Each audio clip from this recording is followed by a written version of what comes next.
Hi, so in this video I'll be doing basic icing. I am using Stork for baking, and this is how I kind of measure. Each piece is equal to like 100 grams and I need about 225 grams. And you might wonder, what is Stork? So Stork is a brand for a margarine, but you can use butter for this. So you want to mix until it is pale like this before you add in your icing sugar. And for 225 grams, I will need about 4 cups of icing sugar. And then after that, I am going to go on to add 1 tablespoon of fresh cream milk and vanilla, of course, for the flavor. And so I want to beat this until it is fluffy. So it's just gonna take a bit of time. I was putting this on fast forward, as you can see, but I'll show you the kind of consistency you want to reach when you're done. So this is the kind of consistency, and when you pick it up, it's not supposed to fall from your stick. So as you can see, that's about right. When icing your cake, you will need a cake stand and of course a cake board. I'd already put in fondant on my cake board, but it is optional. You can omit that. And here you can see I've already shaved off the top part of my cake. And yes, remember this cake, it had cracks. As you can see inside, there's a bit of holes in there, but it's okay.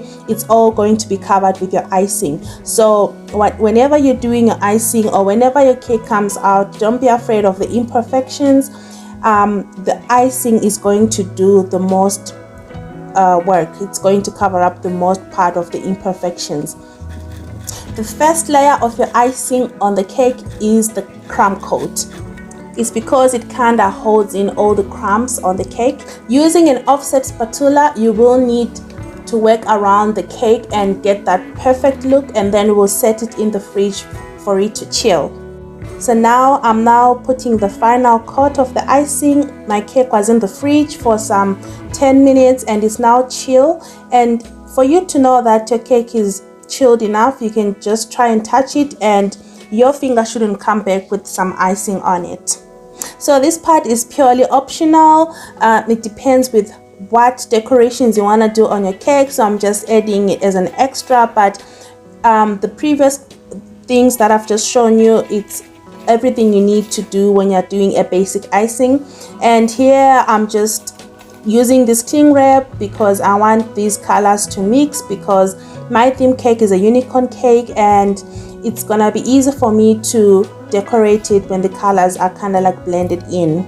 And again, you can go on to place your icing in the piping bag like I'm doing and start piping on your cake. You don't need to put these separate colors like I'm doing. I'm just being all creative and everything, but yeah, it's all the same process. If you want to watch the full video on how I decorated the unicorn cake, I will add a card towards the end of this video. And if you like this video, please sure to like, comment and share this video, and please subscribe so that you can help my channel grow. So pretty please go on and subscribe.